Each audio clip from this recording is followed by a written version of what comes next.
Je vous avoue que je commence cet épisode en me filmant parce que je fais du contenu sur Insta. Enfin, j'essaye. C'est pas ma cam, mais enfin, on essaye. Et du coup, c'est très déstabilisant de se filmer. Mais il va falloir que je m'habitue parce que la prochaine saison sera entièrement filmée aussi. Pour l'algo de YouTube, hein, on va pas se le cacher. Donc voilà. C'était la confession de ce 22 août 2023. Il est 12h51 et on est parti pour un nouvel épisode.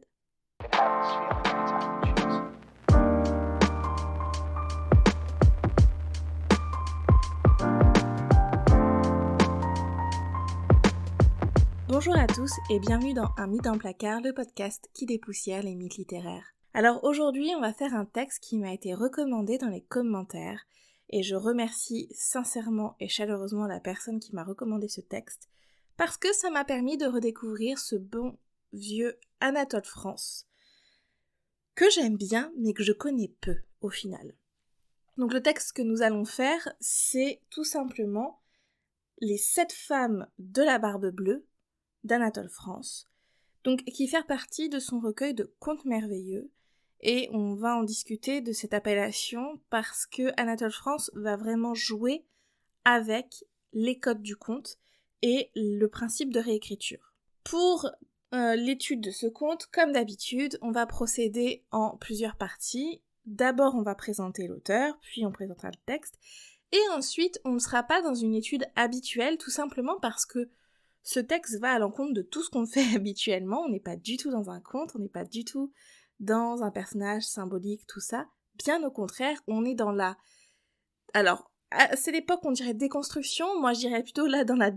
Vraiment dans le côté destruction d'un mythe.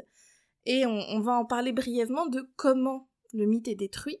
Ça va être l'objet d'une première partie dans l'analyse. Et la deuxième partie, ce sera pourquoi détruit-on un mythe et est-ce qu'on a besoin de ces mythes pour vivre et pour survivre en tant que culture.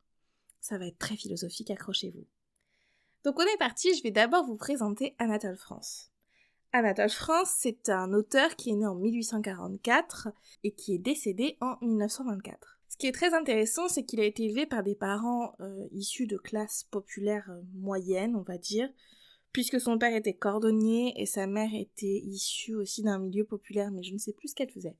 Ce qui est très très très intéressant, c'est que le père d'Anatole France a été analphabète jusqu'à ses 20 ans, il était donc incapable de lire ou d'écrire, et puis le destin l'a amené à travailler en librairie, il s'est pris de passion pour le livre et pour les histoires, il a créé sa propre librairie politique, dans laquelle même les frères Goncourt venaient, et ensuite il a accumulé de nombreuses œuvres et de nombreux ouvrages autour de lui, et il a plongé son fils dans ce monde de librairie et de bibliothèque, et son fils va être extrêmement marqué par cela. Il va devenir auteur, bien évidemment, mais aussi dans ses romans, et c'est le deuxième point, il va souvent parler d'un personnage qui est le libraire, l'érudit, l'étudiant, celui qui lit, en fait, et qui se cultive. Donc on a vraiment cette grosse influence du père d'Anatole France sur Anatole France, et une influence très positive, et un peu une idée de conte de fées en fait, de personnes qui se sont élevées à travers la culture, et est-ce qu'il y a mieux que ça, franchement? C'est mon petit côté snob intello. Bref, Anatole France c'est un auteur extrêmement engagé, il est d'abord parnassien, et puis il va un peu se détourner de tout ça pour revenir à une littérature plus engagée, comme je vous le disais, avec des causes sociales. Il va notamment, qui vont lui tenir à cœur, il va notamment travailler avec notre cher Émile Zola sur l'affaire Dreyfus. Il collabore vraiment, et on entend peu son nom, je trouve, dans l'affaire Dreyfus, parce que Zola, avec son J'accuse, a un peu pris toute la lumière, mais Anatole France est là derrière et bien présent. Il a un poste à l'Académie française qu'il va refuser pendant 10 ans, je crois, ou 6 ans.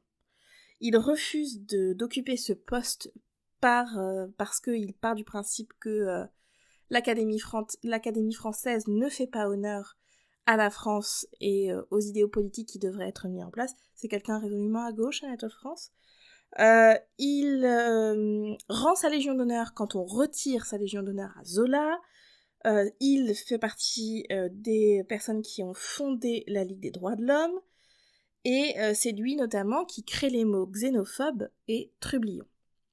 J'aime beaucoup trublion. je ne vous le cache pas. L'œuvre de Anatole France, c'est une œuvre qui est marquée par notamment sa richesse culturelle, c'est un grand critique littéraire, Anatole France, et qui est marquée par une envie de féerie, de fantastique limite, à une époque où on écrit beaucoup de naturalisme, je parlais des frères Goncourt tout à l'heure, et bien évidemment de Zola, donc qui sont les auteurs du naturalisme en France les plus connus.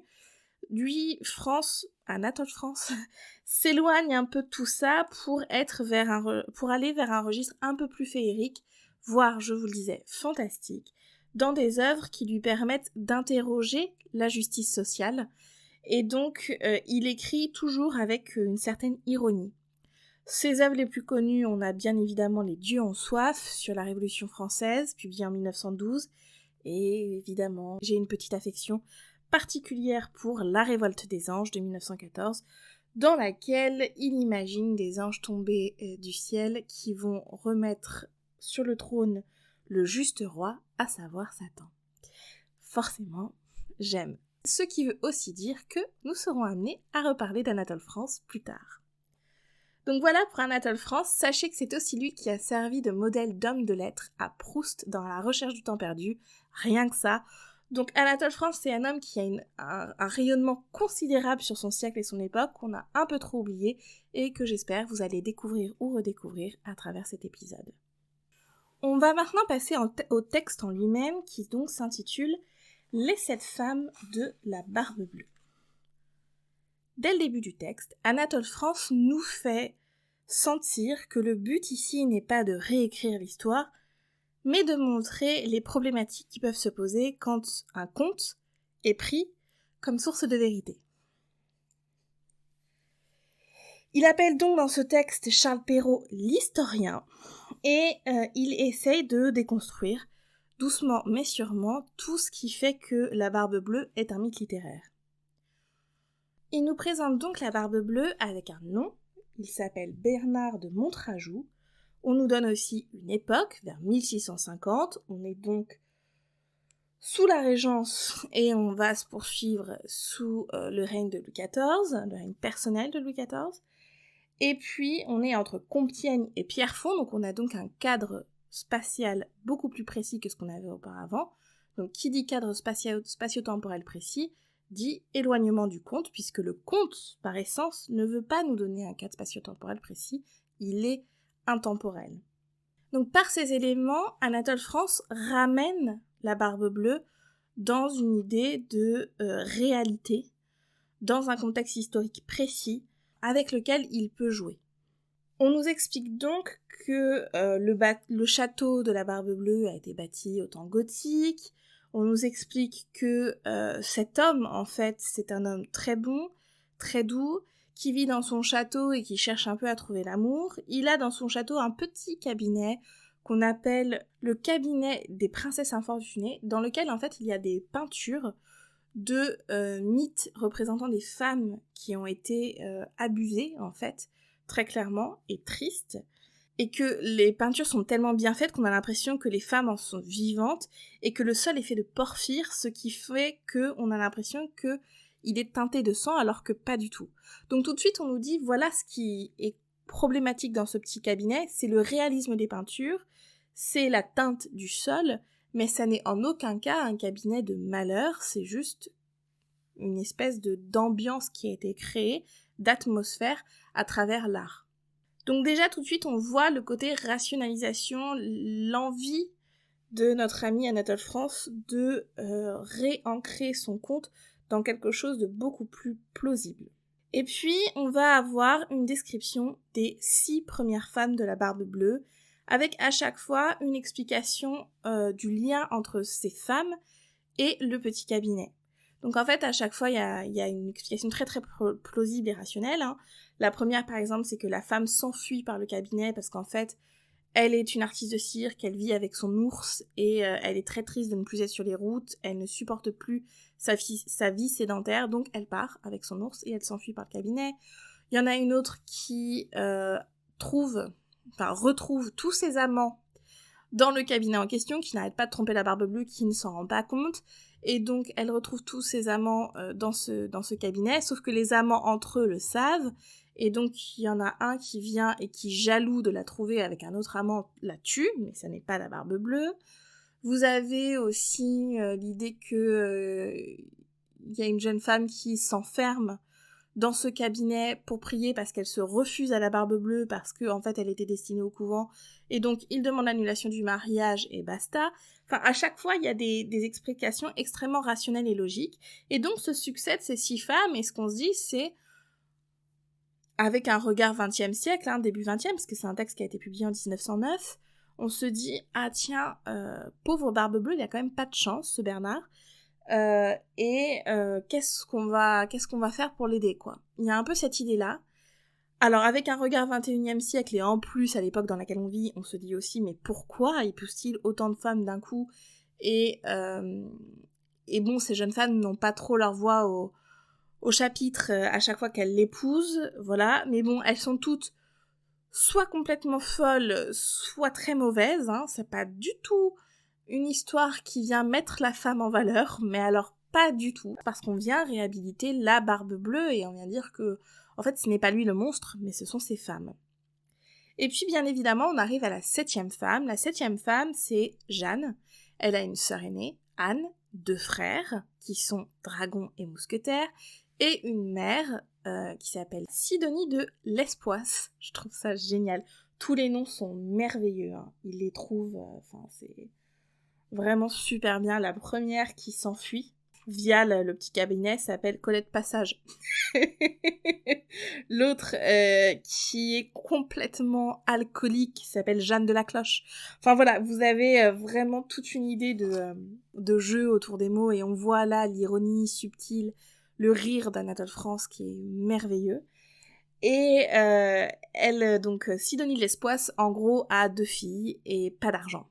Et ces 2 filles, et ce qu'elle veut, c'est de l'argent. Donc elle s'installe dans la région en ayant en tête qu'il y a la Barbe Bleue, que c'est un seigneur qui a beaucoup d'argent, qui est célibataire, et qui donc pourrait être la cible parfaite. Et donc elle envoie ses filles comme ça au village, le croiser, et voilà, et les filles le séduisent un peu. Et lui tombe dans le panneau, se dit je sais pas laquelle je veux, il invite tout le monde pendant 15 jours au château, y compris un chevalier soi-disant réputé pour la chasse, qui est en fait l'amant de la cadette, Jeanne. Il invite tout le monde, il décide d'épouser Jeanne parce que c'est Jeanne qu'il préfère, parce que bon, alors clairement la Barbe Bleue, on n'est pas sur le couteau le plus aiguisé du tiroir, pas très malin. Alors on fait passer ça pour de la gentillesse, de la naïveté, une certaine douceur. Pour moi, c'est juste pas le pingouin qui glisse le plus loin sur la banquise, mais enfin, c'est chacun voit midi à sa porte, Pour moi, on est sur une Barbe Bleue très clairement stupide. Mais voilà, et donc du coup, il l'épouse, et toute la famille vient s'installer au château. Elle mène sa vie très joyeusement avec son amant, dans le cabinet. Et ils décident ensemble de fomenter un complot, parce qu'il y a déjà plein d'histoires évidemment qui sont nées autour de la Barbe Bleue, du cabinet qui est un cabinet de malheur, autour de 1000 choses qui sont mal vues par la population. Enfin, il y a toujours cette idée d'histoire qui naît du cancan populaire et non de faits réels. Et donc la famille Lespoisse décide de surfer un peu sur cette vague de cancan et de mythes qui se créent en fait, tout simplement. Alors là on n'est plus sur de la légende d'ailleurs. Et donc décide de faire en sorte que la Barbe Bleue passe pour un ignoble meurtrier. Donc lui il s'en va en voyage, et quand il s'en va, il donne toutes les clés, et il lui dit bon, tu vas où tu veux, mais évite le cabinet, parce que à chaque fois il se passe des trucs horribles là-dedans, et j'ai pas envie que ça te porte la poisse. Et donc je suis en forme aujourd'hui, et donc il lui dit non, n'y va pas, quoi, c'est un truc qui clairement porte malheur, j'ai pas envie que ça t'arrive à toi, mais après tu fais ce que tu veux. Bon, bien évidemment elle y va, parce que c'est là en fait qu'elle retrouve tout le temps son amant, et en fait c'est là qu'il fomente le complot, et quand il revient, elle crie au meurtre alors que pas du tout, et en fait la famille débarque, tue la Barbe Bleue, s'empare de ses richesses et fin de l'histoire. Et tout le monde y croit puisqu'il y avait eu toutes ces histoires avant et que tout le monde s'était dit oui, en fait, vu ce qui se passe avec cet homme, ça ne peut pas être de la malchance, ça ne peut pas être la faute des femmes, le dénominateur commun c'est cet homme, c'est lui le problème. Et donc voilà, et on se termine l'histoire là-dessus en fait. Donc il vient vraiment, Anatole France, rechercher tout ce que Charles Perrault a fait, et il vient expliciter chaque point, comme ça, et donner des raisons très plausibles, très réelles. Donc voilà, c'est quand même très intéressant comme manière de faire. Et c'est ça l'histoire. Donc ça se lit avec beaucoup de rire. Moi j'ai beaucoup ri, ou souri en tout cas. Je me suis dit, ah ouais d'accord, ok, c'est pas mal. C'est pas un texte à prendre au sérieux, pas du tout. Ça n'est absolument pas un conte, et encore moins merveilleux, et tout le recueil en fait qu'il avait nommé Conte merveilleux n'est pas du tout le cas. C'est une réécriture comme ça ironique de tous les contes. Et voilà, et Anatole France essaye un peu de se moquer de la méthode historique, il essaye un peu de revoir un peu le conte. Et c'est très très intéressant. Donc je vous conseille sa lecture, c'est très court, vraiment très court. C'est disponible sur Wikisource, donc voilà, si vous voulez aller le chercher, il est en libre accès. Et voilà, je vous mettrai le lien en barre d'infos d'ailleurs pour YouTube et dans tout ce qui est description de l'épisode pour les plateformes de podcast. Et voilà, j'espère que ça vous plaira. En tout cas, moi, ça m'a beaucoup plu. Donc voilà pour le résumé de l'histoire. C'est très court parce qu'il n'y a pas besoin de rentrer dans les détails, mais ça va nous amener à ce que fait Anatole France et pourquoi il le fait. Donc je vous ai déjà expliqué la rationalisation, il y a d'autres moments de rationalisation, notamment sur la barbe, avec une tautologie. Il y a cette idée de, en fait, la barbe est pas bleue, elle est noire, mais elle en est tellement noire qu'elle en est devenue bleue. Enfin voilà, c'est cette idée vraiment de mythe qui naît autour de la barbe bleue. Il dit bien, il n'a pas une grosse barbe du tout, comme il est représenté, je pense notamment à la gravure de Doré, que j'ai dans mon salon, ne me demandez pas pourquoi. Et il n'a pas une grosse barbe comme ça, on nous le décrit plutôt comme une ombre sur le visage en fait, une petite barbe de 3 jours et une moustache. Très dans l'air du temps, ce Bernard, très très dans l'air du temps. Et donc voilà, il y a ce côté donc rationalisation de chaque élément. Et c'est comme ça qu'il arrive en fait à dépouiller le conte de tout intérêt. C'est-à-dire que la barbe bleue n'est plus la barbe bleue, c'est un être un peu comme ça naïf que tout le monde manipule à loisir. Ça n'est plus le monstre de Perrault, loin de là, encore moins celui d'Angela Carter. Et donc, est-ce que c'est quelqu'un d'intéressant au final ? Et en fait, il y a tout un article que j'ai lu sur le sujet qui dit que l'intérêt même de la barbe bleue, c'est le fait qu'il tue ses femmes. Et c'est ça qu'on aime dans l'histoire, quoi. Bref, toute cette réflexion, toute cette rationalisation nous pousse à nous poser la question suivante. Est-ce qu'on a besoin du monstre dans nos histoires ? Pourquoi cette fascination pour le monstre ? Parce que quand Anatole France vide la barbe bleue de sa substance, à savoir de ses capacités meurtrières, de son côté inquiétant et intrigant, eh bien le conte devient une histoire un peu sordide, banale, sur laquelle on rit, mais qui n'a pas vocation à être un mythe littéraire. Ce qui reste, ce qui est ancré dans l'histoire, ce sont ces personnages sombres. Et sombre est un euphémisme. Ce sont ces personnages horribles, monstrueux, et il y a donc une fascination pour le monstre qu'on a toujours à l'époque actuelle. J'avais déjà fait ce parallèle, le parallèle entre la barbe bleue et la passion qu'on a à notre époque pour les faites entrer l'accusé et les séries sur les serial killers, enfin les tueurs en série, pardon, comme Dahmer, bien évidemment, qui a eu un succès fou, que je n'ai pas regardé parce que j'aime dormir, donc je me suis dit que non. Mais il y a une fascination pour le monstre. De la même manière qu'on a une fascination pour les escrocs, à un moment est sorti Inventing Anna. Il y avait quoi d'autre ? Il y avait...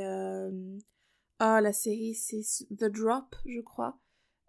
Sur la nana qui a faussé toute une entreprise en disant qu'elle pouvait faire des prises de sang minutes dans des supermarchés. Bon voilà, il y a aussi une fascination pour les escrocs qui là sont des femmes. Et il y a une fascination pour le tueur, le monstre, qui là est un homme. Et donc, pour que quelqu'un survive, pour qu'on écrive sur lui ou sur elle, il y a cette idée de destruction, quoi. Destruction physique, c'est la destruction de ces hommes, que ces hommes perpétuent en tuant, et puis d'une destruction mentale qui est perpétuée et par ces hommes et par ces femmes escrocs qui ruinent des gens. Alors j'ai un peu plus de pitié pour elles que pour les tueurs en série, bien évidemment, mais il y a une idée comme ça de manipulation constante et on a une fascination pour les manipulateurs. Et là, je pense aussi à l'engouement qu'il y avait eu pour The Tinder Swindler. Vous savez, le mec qui draguait sur Tinder et qui extorquait des fortunes à des femmes, qui s'endettaient pour lui, enfin bref. Il y a vraiment toute une fascination pour tout ce qu'il peut y avoir de plus monstrueux chez l'être humain, en partant de ce qu'il y a de pire avec le tueur en série, et en allant vers ces personnages rusés, ces personnes rusées qu'on peut apercevoir donc dans tous ces documentaires Netflix. Netflix adore ça, hein, c'est du sensationnel, très évidemment. Mais voilà, et donc ma question est pourquoi ? Pourquoi, depuis une tradition qui est quand même ancienne, hein, parce que là, Charles Perrault, on parle de 1697, pourquoi on a cette espèce de fascination pour les monstres, et Anatole France le cite aussi, il cite Shakespeare avec Macbeth, qui est antérieur à Perrault. Macbeth c'est 1606 il me semble, il faudrait que je revérifie mes sources, mais je crois que c'est 1606, allez vérifier. Et donc il y a cette idée vraiment de... On est fasciné par Macbeth et le pire personnage dans l'histoire, Lady Macbeth, qui est cette femme rusée qui va pousser son mari à tuer Duncan et pour devenir roi. Et il y a cette idée vraiment de, là encore, de fascination autour de la figure monstrueuse. Et là, deux figures monstrueuses, ce couple horrible qui va être hanté par ses propres agissements. Enfin, c'est encore une autre histoire, ça. Mais ma question, c'est vraiment... et j'aimerais réfléchir avec vous, en fait, c'est pourquoi ? Pourquoi on a besoin de la figure du monstre ? Pourquoi on se complaît à lire de telles histoires qui font peur ? Et tout ce qui est aussi film d'horreur témoigne de cette idée de fascination autour de la peur. Et alors, les films d'horreur, il y a le côté aussi fantastique, mais il y a aussi nombre de films d'horreur avec des serial killers. Je pense à un film que moi j'avais vu qui m'avait terrifiée, où je sais plus le nom, mais où il y a une femme qui babysit, comme d'habitude, un petit garçon, donc elle s'occupe du petit garçon, et on l'appelle et on lui fait peur, et en fait quand elle appelle les flics pour leur dire il y a quelqu'un qui n'arrête pas de m'appeler, franchement ça fait peur, et ils lui disent écoutez on va essayer de pister un des appels, et il la rappelle en lui disant on a pisté l'appel, ça vient de chez vous, en fait le mec est dans la maison, et là on se dit mais pourquoi ? Et même moi j'étais dans la salle de ciné, j'avais 16 ou 17 ans et je me disais mais pourquoi je suis là ? Qu'est-ce qui ne va pas avec moi en fait ? Parce que ça c'est un fait divers. C'est pas un truc qui sort complètement de l'imagination. Parce que quand vous regardez des trucs sur la Dame Blanche, des trucs comme ça, bon bah il y a cette fascination pour le spirituel et pour l'ésotérique où on se dit ça existe pas. Et là forcément on se pose la question. Mais une fascination pour la Barbe Bleue ou une fascination pour le film d'horreur qui vous met en scène un tueur en série, c'est une fascination pour quelque chose qui peut vous arriver, quoi. La possibilité existe. Et un peu trop pour les femmes. J'ai beaucoup réfléchi en lisant ce conte d'Anatole France et en me disant « Ah oui, d'accord. » Anatole France montre tout ce qu'il y a de problématique dans le conte, bien évidemment. Alors, avec une grande ironie, hein, il faut pas le lire sérieusement parce que... bien évidemment que la Barbe Bleue n'est pas un être aussi naïf qu'il le présente, et que les femmes ne sont pas toutes aussi monstrueuses, parce que là les rôles s'inversent. Mais il y a aussi une idée de bah voilà, j'ai détruit votre histoire, qu'est-ce que vous en faites, quoi ? J'ai détruit vos idoles. Et d'ailleurs il commence avec une référence au mythe solaire, parce que c'est vrai que sur la première moitié du 19e siècle, on avait pour habitude d'expliquer toutes les religions à travers le mythe solaire. En fait, toute religion était un mythe solaire, et ça, c'était quelque chose qui était né à la fin du XVIIIe siècle, avec deux auteurs très importants pour le romantisme, qui sont Charles Dupuis et Volney. Et donc, ces deux auteurs avaient écrit dans L'origine de tous les cultes et Les ruines, des textes qui disaient que tout était mythe solaire. Et donc Anatole France dit que Barbe Bleue est encore un mythe solaire, qu'on l'a vu comme tel et que c'est faux, en fait, et qu'il faut arrêter avec ça. Mais donc, en fait, en déconstruisant l'idée d'un mythe solaire, il déconstruit aussi, dès le début, l'idée de mythe tout court. J'ai l'impression qu'en fait, il nous montre ça, qu'il y a un moment, il faut arrêter, et qu'on s'encombre avec des histoires qui sont problématiques, en fait. Alors, c'est ma lecture, et c'est une lecture a posteriori, c'est un texte qui est publié, je vous le redis, en 1909, nous sommes en 2023, bien évidemment qu'on ne lit plus de la même manière, mais j'ai trouvé l'entreprise très très intéressante et assez novatrice, on est au début du XXe siècle, et on voit l'impact de ce siècle naissant sur les auteurs qui commence déjà à émerger comme ça. On sort du 19e siècle féerique et fantastique dans lequel on se replongeait dans le folklore avec délectation pour aller vers un 20e siècle beaucoup plus pragmatique en fait. Cette lecture m'a vraiment posé cette question et je vous la pose, j'ai pas de réponse à ça. J'ai vraiment pas de réponse à ça. Je suis, je pense, alors, pas du tout une grande fan de Faites entrer la cuisine et tout le team, comme je vous le disais, mais ma passion pour les mythes littéraires, et je vous rappelle que moi j'ai fait mon doctorat sur Satan. Bon, voilà, je suis très cliente de ce genre de mythes. Alors moi j'aime quand ça reste dans le domaine du fictionnel pur, et non quand ça commence à devenir réel. Mais voilà, j'ai la gravure de Barbe Bleue dans mon salon, ça n'est pas anodin, j'ai aussi une aquarelle de Satan, enfin, il y a une fascination, et je fais ce podcast, je pense que voilà, vous avez compris, mais ma question est pourquoi ? Qu'est-ce qu'on va chercher là-dedans ? Alors ça devient très psychologique, psychanalytique, ça c'est clair, mais voilà, c'est ce que posait cette réécriture, et ce que la Barbe Bleue suscite chez l'être humain.